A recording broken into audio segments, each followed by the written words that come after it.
Welcome, Mockingbirds! This is Tequila Mockingbird, where I bastardize great literature. And by great literature, I mean children's books. Alright, the first book I obviously have read, which is weird. Like I said, I didn't have it as a kid, but I've definitely read it to my daughter several times. So today I actually went to the library and asked the librarian if they had any public domain books, which got into a conversation where I lied to the librarian. I feel really bad about it. Obviously, I'm not reading these books, so I don't think I have an issue, but I wanted to see if there was any public domain books that I could not have an issue with. And I asked the librarian, and he didn't expect that question. And then he asked me, I had to make up something saying why I wanted public domain books. And I said something about I wanted to know the difference between kids' books back then and what they said in kids' books now. That was it was a little bit of a lie. I didn't want to tell him that I was going to be making fun of the books. So basically I went around the library and started looking for older looking books. Not saying I'm not going to look for newer ones, but the older books are definitely weirder. So I have not read this book, so I'm a little excited. I don't know how this is going to go, but I chose this book specifically because of the cover. I don't even remember what it's called, but look out, bird! As you can see by the art, you can tell why I chose this. I just needed to give you a second to look at the front book. Front page? Look Out, Bird by Marilyn Jovanovich. Janovitz.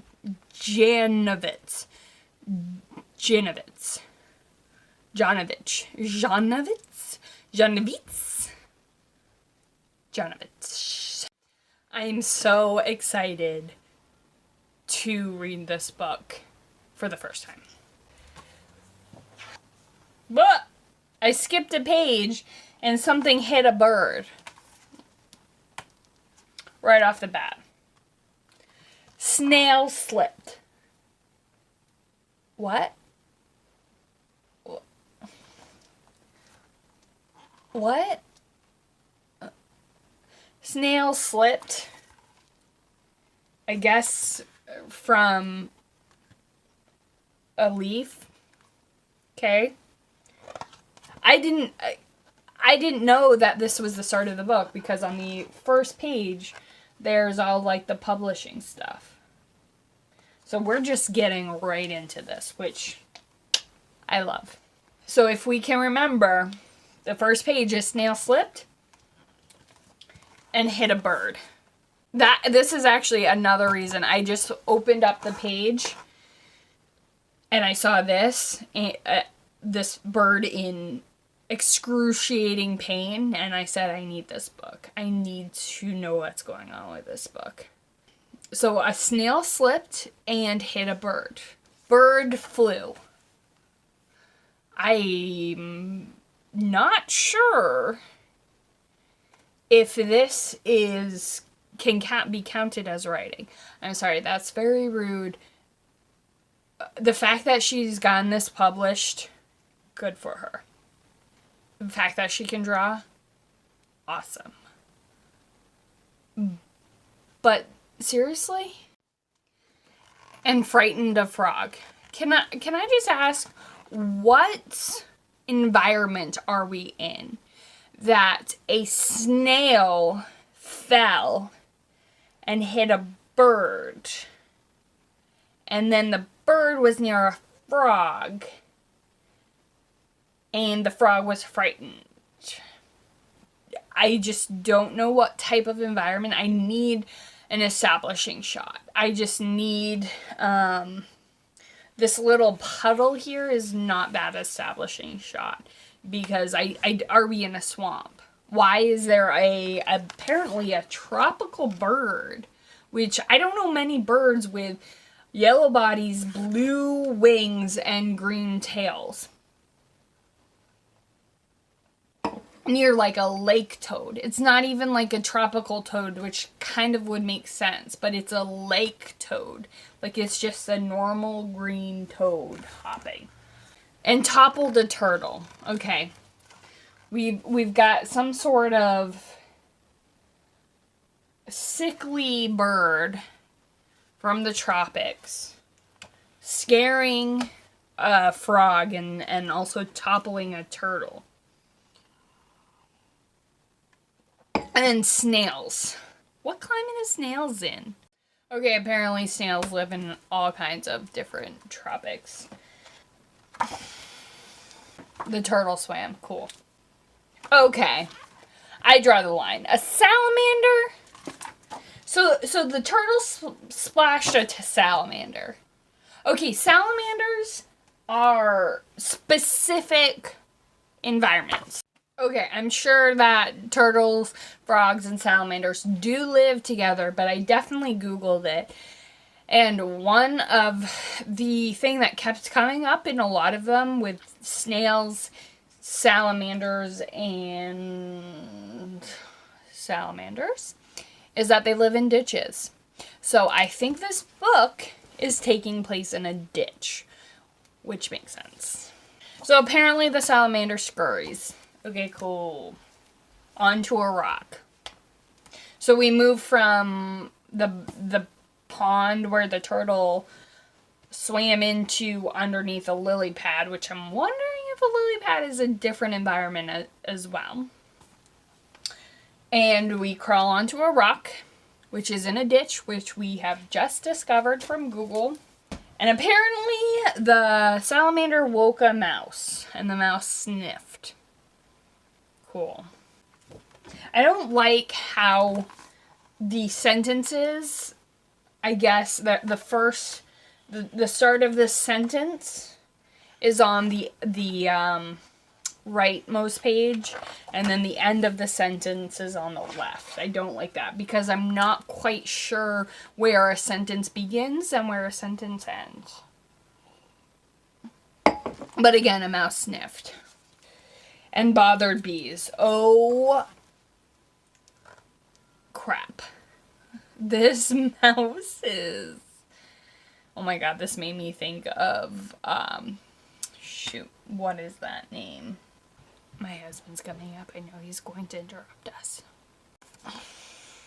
Was going to say remind me of Gone Girl, which was not the right movie, so I had to Google what, literally I typed this in the search, what was the movie where the kid died of bee stings? And it was My Girl. This is really my girling this mouse. So the bees buzzed. Thrilling. Oh my god, and stung a beaver. First of all, where is this beaver from? Do beavers and salamanders live in the same environment? I am not quite sure. I mean, this is all happening in a ditch, so whatever. Holy...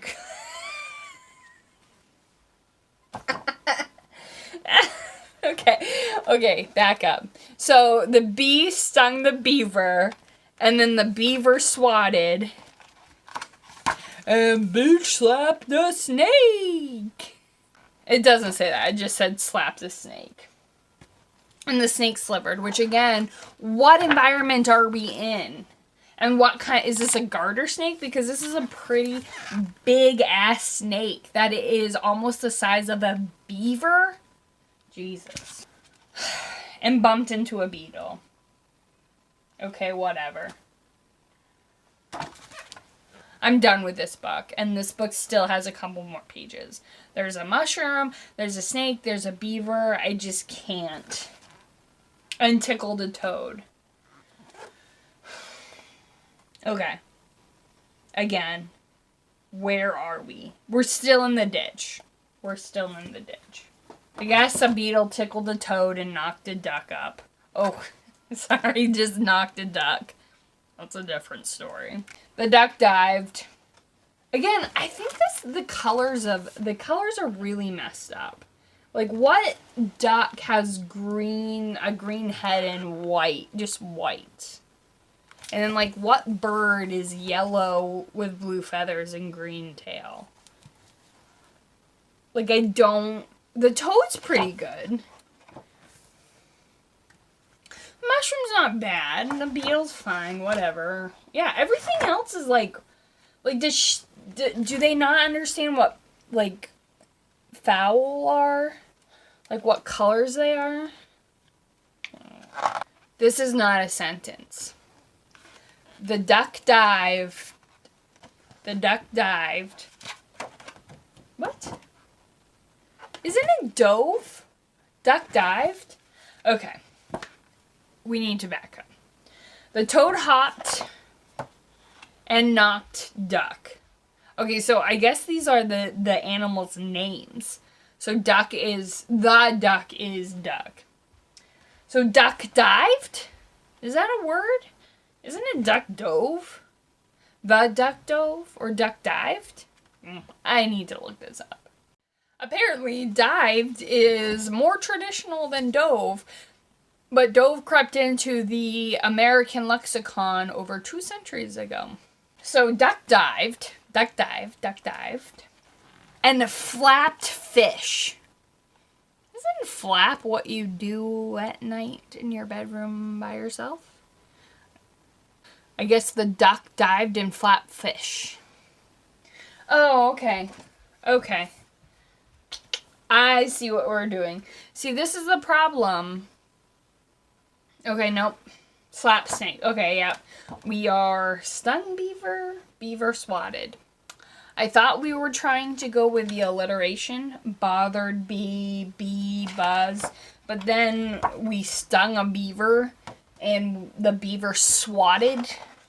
But then we go back to slapped snake. Slap that bitch. And the snake slithered. But then the beetle wobbled. Couldn't it have been the beetle bantered? No. The beetle bopped. Beetle bop. Bop, bop, bop. Tickled the toad. Okay. Back to the fish flopped and spattered moth. I don't think these are sentences. See, this is the first time reading this book, and I don't think these are sentences. There's no articles. Fish flopped and spattered moth. Spattered? Again, I need to Google this word. Fun fact. The difference between spattered and splattered is that spattered is small droplets, spattering of small water droplets, and splattered is the splattering of large water droplets. Okay, so we're spattering a moth with small water droplets. Again, why is this moth here? What is the environment? I am very confused. Are we at nighttime? I guess, do fish eat moth? But we're spattering a moth and the moth fluttered. My alliteration theory is not complying with this book.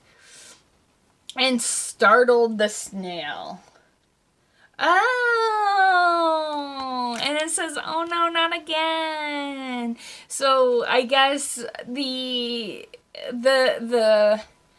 snail was startled by the moth, and then the moth fell off the leaf and then hit the bird, and then we started this whole thing. Does this happen every day? Are all of these animals in the same environment? You can comment if you want. I'm not going to read if they are.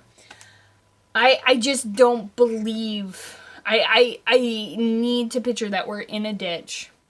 And every single day, the snail climbs up this flower, climbs up on the leaf, and sighs a sigh of relief and says, I'm home.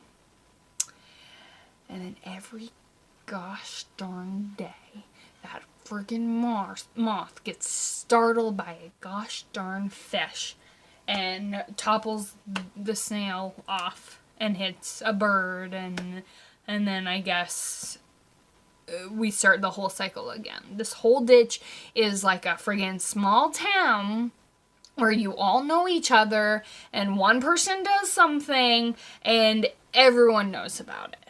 Why are we concerned about this bird? So it seems like the main character of the story is the snail, because the snail is what ties everything back again. Where the snail literally says, "Oh no, not again. Oh no." I'm gonna say, the snail is the protagonist. The snail is featured the most in this book. It's not the title character, which I am confused for, because it should be called "Oh No, Not Again," but it's called "Look Out Bird." Why are we so concerned about the bird? The friggin' beaver got stung. And we just literally saw what happened to the snail. And we went on a journey with him. We went on a journey that he fell out of his home. He hit a bird and he just started this whole, these whole events that ruined his life. And we're concerned about the bird. Look out, bird. Look out, snail. Hashtag, what about the snail? Hashtag, look out, snail. Hashtag, write sentences.